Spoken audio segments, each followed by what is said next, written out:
promedio un libro que dice el libro, o sea, hay un tipo ahí y la tercera, que no le damos el título a él, son los profesores. Hace poco una ciudad costera, éramos muchachos, hermoso, ¿dónde? Que me preguntas, ¿cuál es la diferencia entre el transgénero, travesti y transexual? Y yo me conté la figura de la el que es un transgénero, el que está transvestido, el que reivindica como homosexual, no sabe quién es. Lo lleva en el cuerpo, pero no sabe. Es como la confusión. Por eso decía ya, el sentido se pierde el tiempo. Alguien ¿por qué me ama? Y yo le respondí, porque sí. Convencido. Convencido. Y en el lugar de convencido. Eso es lo importante. Igual como lo que estamos viendo hoy. ¿Qué fue lo que pasó? Por eso decía también en el texto, al principio de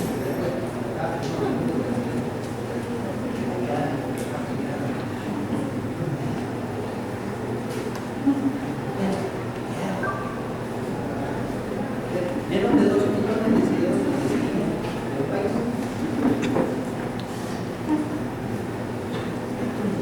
Pero después lo que necesito es pensar en asesinado,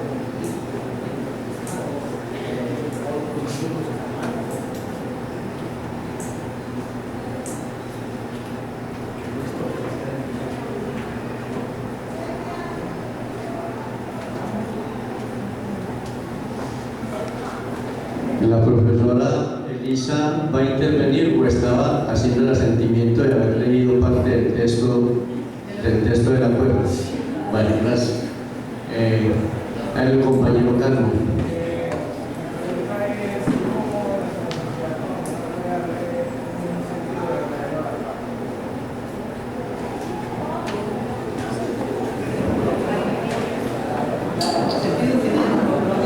realmente son 8 acepciones, 8 significados de la palabra sentido. ¿Cuál es la dirección hacia dónde va? Sentido de sentido. Sentido de la atención. Y el sentido es qué significa. Pero el punto que es importante es empezar. Esto no es sentido. Cuando juntamos estas 4 cosas, la gente pregunta cuando una situación tiene sentido, tiene dirección, tiene función, cuando eso sucede, estamos traumatizados. Después para decir, vamos a pensar, ¿qué es la paz? La ausencia de guerra. Esa puede ser una. Otro concepto de paz. Significa respetar, escuchar otro concepto de paz.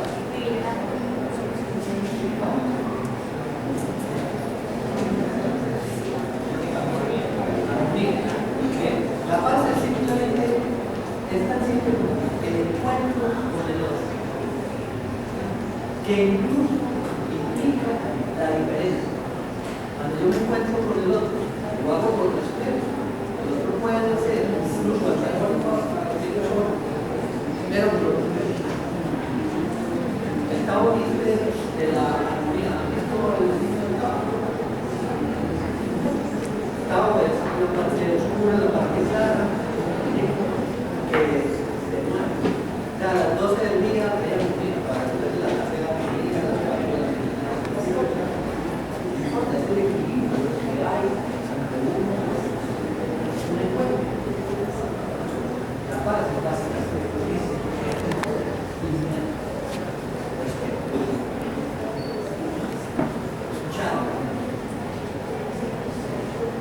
Bueno, Si hay una última intervención para darle la palabra entonces al compañero Faber Alzate. Una última intervención si la hay.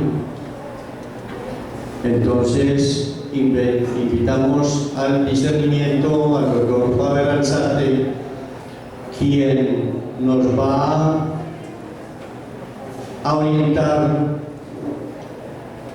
con una ponencia bastante llamativa, la que él domina: escuela y cultura de paz. Escuchemos entonces al doctor Alzate.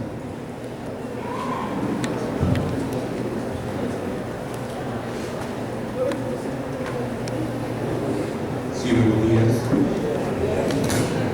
Recibo un saludo especial por parte de la Secretaría de Educación de Medellín, particularmente de la línea de investigación educativa del Centro de Innovación del Maestro, que en estos momentos se está construyendo en el Parque Norte. Yo soy funcionario de Secretaría de Educación, en este momento vengo acompañando las investigaciones que llevan a cabo los maestros, o sea, los docentes y directivos en las instituciones oficiales y públicas de la ciudad de Medellín. En ese sentido, voy a tratar de hablar de este tema, escuela, educación y cultura de paz, que tiene que ver con una investigación que realizamos en la Secretaría de Educación en el año 2012-2013.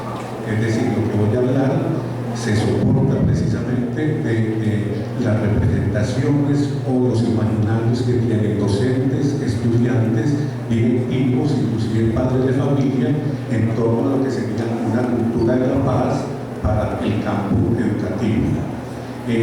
Un saludo muy especial a los invitados, igualmente Adrián, que nos hizo la invitación para estar el día de hoy acá hablando sobre un tema muy importante para todas y todos ustedes, y al grupo de organizador de este foro.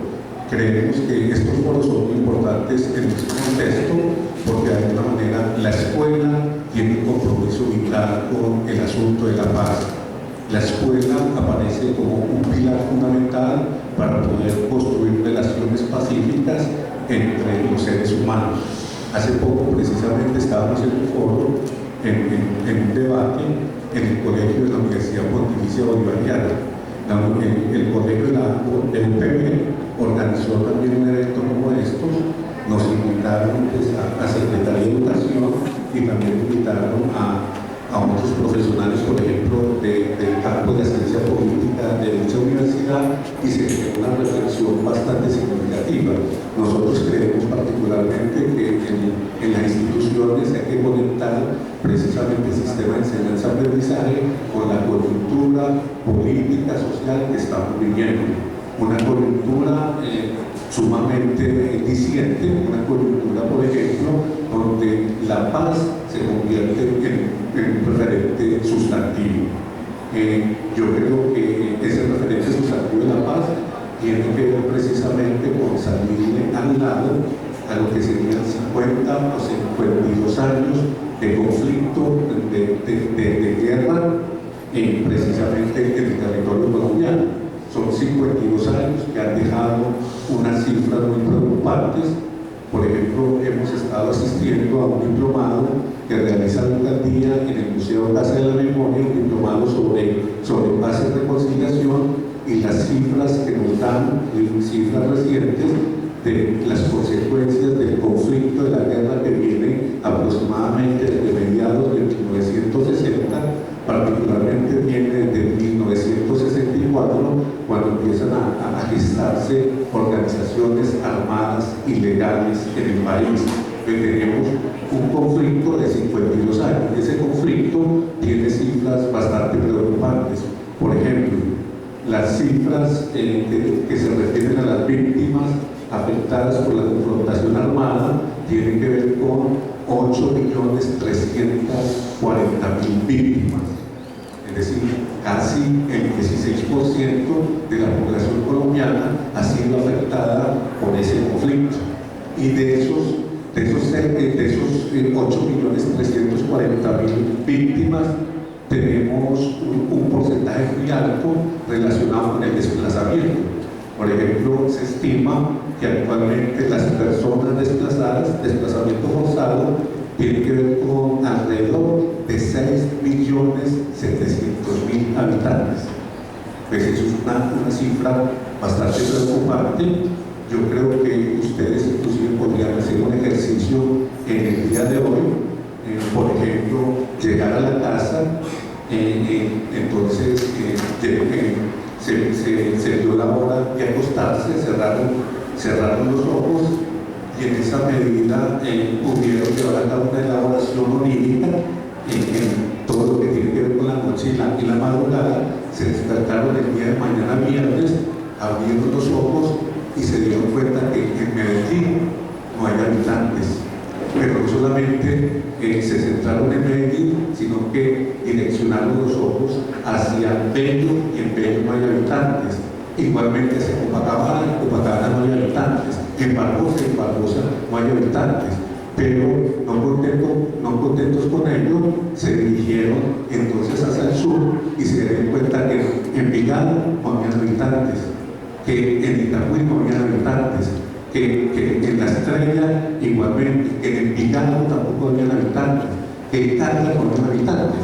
Es decir, nosotros tenemos que dimensionar los estragos de la guerra. Es como si Medellín y su área metropolitana hubieran desaparecido producto del conflicto armado. Inclusive le queda debiendo personas a lo que tiene que ver con esos 6.700.000 desplazados en Colombia. Medellín y el Valle tiene aproximadamente 3.600.000 habitantes. Entonces, casi que duplican las víctimas producto del desplazamiento. Es más, si ustedes miran hacia Europa, se dieron cuenta que desapareció Finlandia. Los habitantes de Finlandia desaparecieron producto de la guerra. Miraron más abajo Singapur, desapareció Singapur. Miraron inclusive en América, en Centroamérica, y se dieron cuenta que El Salvador, los habitantes de Salvador desaparecieron. Porque los habitantes de Salvador son algo así como 6.300.000 habitantes. Y miraron hacia el sur de América y se dieron cuenta que los habitantes de Paraguay desapareció, 6.600.000 de habitantes, y que desapareció Uruguay. Es decir, si nosotros hacemos un ejercicio pedagógico, un ejercicio de mencionar precisamente los costos humanos de la guerra, entonces nos damos cuenta que lo que ha sucedido en Colombia tiene que ver con una especie de catástrofe humanitaria. Inclusive eso relacionado solamente con el desplazamiento forzado, que un poco evocando lo que decía el profesor Carlos, hay una multiplicidad de sentidos. Es decir, hay algunos actores políticos y sociales que llaman a eso migrantes internos. Hay otros que los llaman simplemente desplazados. De alguna manera se les pone también el apellido desplazados forzados, pero hay dos conceptos muy fuertes que se vienen utilizando: el concepto de desarraigados y otro concepto sumamente fuerte para esa poseña que nos mencionaba el profesor, que es desterrados.